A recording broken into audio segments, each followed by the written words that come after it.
Singapore is introducing nutri-grade labeling for sauces, oils, and instant noodles to help consumers make healthier choices. To tell us more about this, we have Bonnie Lau of the Asian Dietitian.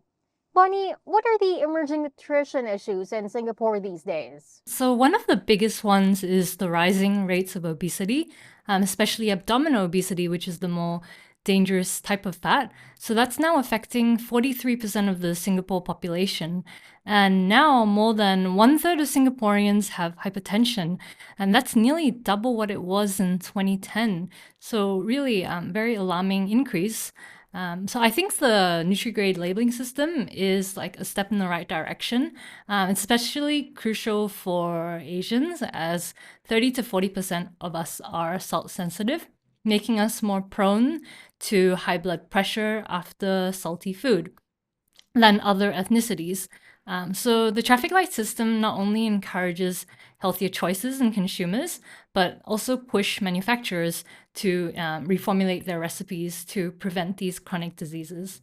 We definitely see a lot of people skipping seeing a dietitian because they think they can just get info online or from friends.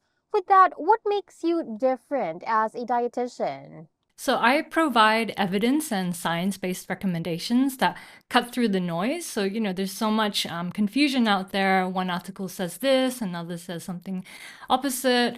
So I draw on my training in medical nutrition therapy and the ranking of studies to address coexisting conditions holistically. So instead of like generic meal plans, I offer personalized, delicious food ideas that fit my clients' lifestyles. I find a lot of my clients don't even realize that healthy food doesn't have to taste bland. So I give them creative ideas on flavoring food in a healthy way. And my approach is all about like supporting people for long-term and sustainable results rather than quick fixes. So in every consultation I've had, my clients experience these aha moments that transform their health journey.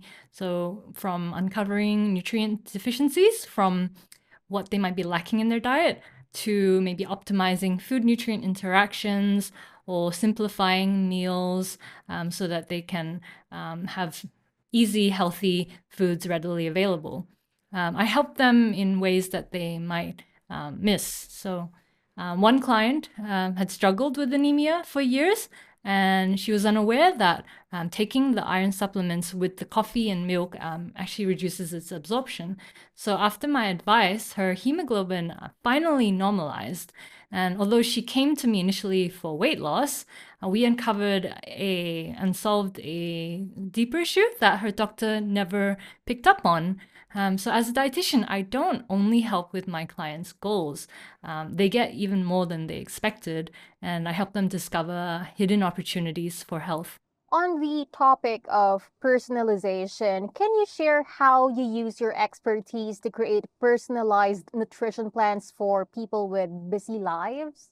So, as a dietitian, I tailor my services to the unique needs to all ends of the spectrum, whether it's individuals looking for one on one consultations, to consulting with food companies to do like nutrition audits on their menu, or even like going through the snack pantry or the canteen for corporates.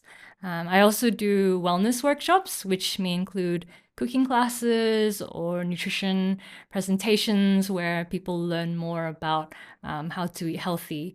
And there is a lot of research showing how investing in nutrition in the workforce has proven benefits on productivity, reduced absenteeism, and does make business sense. So I help both individuals and companies achieve better health and productivity through these different means.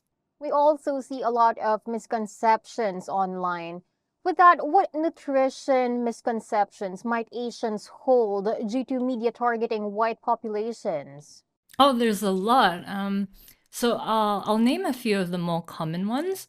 One is that many Asians don't realize that their BMI actually falls into the overweight range at above 23, not 25, which is the cutoff for white populations. And that's due to, unfortunately, a higher propensity for chronic disease at a leaner body mass for Asians. Another myth is that red wine is like always healthy. So while it may have some health benefits, many Asians metabolize alcohol differently and produce more toxins, especially if they have this red flush syndrome, which affects about 50% of East Asians, and it's an enzyme deficiency that makes alcohol into more toxic compounds. So that kind of negates any possible benefits from the red wine. And lastly, while olive oil is like always touted to be like the best oil in the whole world, thanks to the Mediterranean diet, the traditional Asian oils like cold extracted sesame or peanut oils are really rich in antioxidants and good fats. So they can be really great options as well. So it just goes to show that it's really important to embrace our genes and our cultural heritage, culinary background when it comes to improving our health. It's not always as simple as just reading some online news like with a one-size-fits-all approach when it isn't really. And there are also talks about biohacking and anti-aging. How do you incorporate evidence-based nutrition on this? Yeah, many of my clients are curious about understanding their physiology better. So I guide them through tools like CGM devices that track how their blood sugar responds to food, like real time. Or they might look at trackers of exercise or heart rate, their sleep quality, nutrigenomics, which is looking at nutritional risk according to your genes. Or they might take tests in gut microbiome. So all of these I can coach for optimizing these parameters based on modifying their diet and their lifestyle. But I also do remind clients not to get too caught up in the numbers because there is value in listening to your body and trusting your intuition for more holistic benefits as well. Just to follow up on that, Bonnie, any other common misconceptions about biohacking and anti-aging? So, some common misconceptions in that sphere include taking certain supplements or maybe very extreme diets like the carnivore diet or very extreme fasting. So, my take on the supplements is that they're not like a magic bullet. And while there may be benefits of certain kinds, overdoing it or taking the wrong ones may actually do more harm than good. And nothing beats like a whole food matrix, like together with the bioactive elements working together synergistically rather than just like one isolated pill. And another misconception is that, extreme calorie restriction is the only way to longevity. And while fasting can indeed have some benefits, it may not be suitable for everyone. And it's not just about calorie reduction, but also the quality of food that you have. So, how you nourish your body with antioxidants, phytonutrients, and healthy fats, all of which collectively help to fight inflammation and promote cell repair.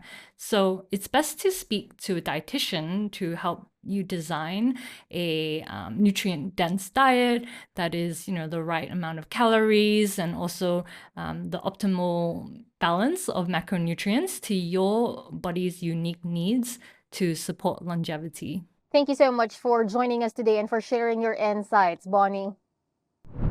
Once again, that was Bonnie Lau, dietitian and founder of the Asian Dietitian. For more news, visit sbr.com.sg.